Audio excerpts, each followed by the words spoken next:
You are standing in the middle of a stadium. 100,000 people are screaming, and every single one of them hates you. You've trained for 15 years to be here. You've run more miles than most marathon runners. You speak 3 languages. You've studied thousands of hours of film, and none of it will stop what's about to happen. This is your life as a World Cup referee, and it is nothing like you think. Let's back up, because most people think a World Cup referee just shows up, blows a whistle, and goes home. The reality is so different, it's almost unbelievable. There are about 200 countries in FIFA. Thousands of referees compete every year for a spot. Only 36 will be selected for a World Cup. 36 out of the entire planet! To even be considered, you have to pass a physical test that would embarrass most athletes. Sprint times, endurance runs, reaction tests. At 40 years old, most World Cup referees are in better shape than the average professional footballer. Then there are the exams, video tests where they show you 100 different game situations and you have to decide foul or no foul, offside or onside, red card or yellow in under 5 seconds, because that's all you get in a real match. And that's before we even get to the politics, because FIFA doesn't just pick the best referees, they pick referees who represent different continents, different confederations, different power structures within world football. Being the best isn't always enough. But let's say you made it. You got the call. You're going to the World Cup. Take a second to feel that. Then immediately forget about it, because the real work just started. Here's something nobody tells you. In a 90-minute World Cup match, the average referee runs between 10 and 13 kilometers. That's a half marathon, while making dozens of high-stakes decisions, while being screamed at, while having every single movement filmed from 16 different camera angles. Studies have shown that referees cover more total distance in a match than most outfield players. And unlike the players, you don't get substituted. You don't get a halftime swap. You go the full 90, plus extra time, plus potentially penalties. And you can get hurt. Players collide with referees all the time. In 2018, a referee was knocked unconscious mid-match and had to be replaced. There are no substitutes warming up for you. When the referee is injured, it's a problem. A big one. Then there's the environment. Qatar 2022. The World Cup was played in winter to avoid the summer heat that regularly hits 40 degrees Celsius. But some stadiums weren't perfectly air-conditioned. You're running a half marathon in a suit and tie, in the heat. And altitude. Some World Cup venues sit at altitude where the air is thin and oxygen is low. Your body has to work harder for every single breath. Players train for this. You have to adapt on the fly because your next assignment isn't confirmed until 48 hours before kickoff. So every night after each match, you have a recovery protocol. Ice baths, compression wear, sleep tracking, nutrition plans. You are treated like a professional athlete because you have to be one. But the physical stuff, that's actually the easy part. What nobody prepares you for, what no training in the world can fully replicate, is the psychological pressure. Think about this. In the 2010 World Cup final, referee Howard Webb made decisions that were criticized by both teams. Spain won, the Netherlands lost. Webb was praised by some, condemned by others. And he had to make his most important calls in real time with zero slow motion, zero VAR, just his eyes. The human brain takes about 0.2 seconds to process a visual signal and begin a response. In a match, a foul can happen in 0.1 seconds. Technically, by the time your brain even knows something happened, it's already over. Referees have to train their brains to process situations before they consciously understand them. So they train in crowd noise. Literally, they pump stadium audio, 100,000 people screaming directly into their ears during training drills. They practice making calls while being psychologically overwhelmed, because on match day, it doesn't get easier, it gets louder. Players are also trained, not formally, but through culture, to pressure referees. The screaming, the surrounding, the look of disbelief. Studies show that referees give more yellow cards in the second half when players have been aggressively complaining. The mind gets worn down. The crowd and players know this, and they exploit it. There's actual research on this. In most football leagues, home teams get more favorable calls, not because referees are corrupt, but because 60,000 people screaming influences even an unconscious decision-making process. We are social animals. The brain hears the crowd rewires the call. The night before a World Cup knockout match, most referees don't sleep well. They watch footage of both teams. They study player tendencies, who dives, who elbows, who provokes. They run mental simulations of scenarios. Their brain is running a match before the match starts. Let's talk about the most terrifying part of the job, the decision.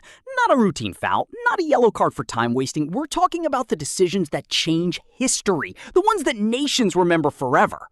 1986 World Cup quarterfinal, England versus Argentina. A player, one of the greatest who ever lived, punches the ball into the net with his left hand. The referee, Ali bin Nasser, doesn't see it. He asks his assistant. The assistant doesn't see it either. Goal given. England eliminated. And that moment, one missed call is still talked about 40 years later. That specific call is why VAR exists. Video Assistant Referee, technology that gives the referee access to multiple camera angles and slow-motion replays. It sounds like a solution, but VAR created an entirely new set of problems and a new set of pressures on the referee. The average VAR check takes under a minute, but a review can take 4, 5, 6 minutes. In that time, the stadium goes from 100,000 people celebrating to total silence. Players stand around, the momentum of a match, something completely intangible that actually affects outcomes, evaporates. And when the decision comes, someone always feels robbed. And here's the thing nobody thinks about. When VAR overturns your decision, you have to walk back onto that pitch and publicly reverse what you just called in front of 100,000 people with every camera on your face. There is no hiding. There is no explaining. You just change your hand signal and let the world judge you. But of all the decisions a referee makes, there is one that sits above everything else, the penalty in the final. It doesn't happen often. When it does, a foul in the box, a handball, a push, that moment will be replayed for the rest of your life. Get it right, and nobody remembers. Get it wrong, and you will never not be remembered. Now here's where it gets genuinely dark, because the stakes at a World Cup are so high. Money, national pride, political identity. Some referees have received death threats. Not metaphorical ones, real ones. After the 1994 World Cup, a Colombian player who accidentally scored an own goal was shot and killed back home. Not by referees, but it shows you the world these referees step into. Football is life and death in ways that people outside those cultures don't always understand. Referees at World Cups get their personal information leaked online. Some have had their home addresses circulated, their families targeted. FIFA has a security protocol for this now. When you become a World Cup referee, your family becomes part of the risk profile. Before politically sensitive matches, think Iran versus USA, Argentina versus England, any match involving nations with historical conflict, referees receive a full security briefing. They're told what not to say, where not to go, what the risk level is. This isn't football anymore. This is diplomacy with a whistle. And then there are the players themselves, not the violence. The games, simulation, diving is a tactical tool used by professional players to win fouls, waste time, get opponents booked. A top-level player can fake an injury so convincingly that even experienced medical staff have run onto the pitch unnecessarily. A yellow card isn't just a punishment, it's a chess piece. A player on a yellow card plays differently, more cautiously. Their team plays differently. The opposing team knows this and targets that player more.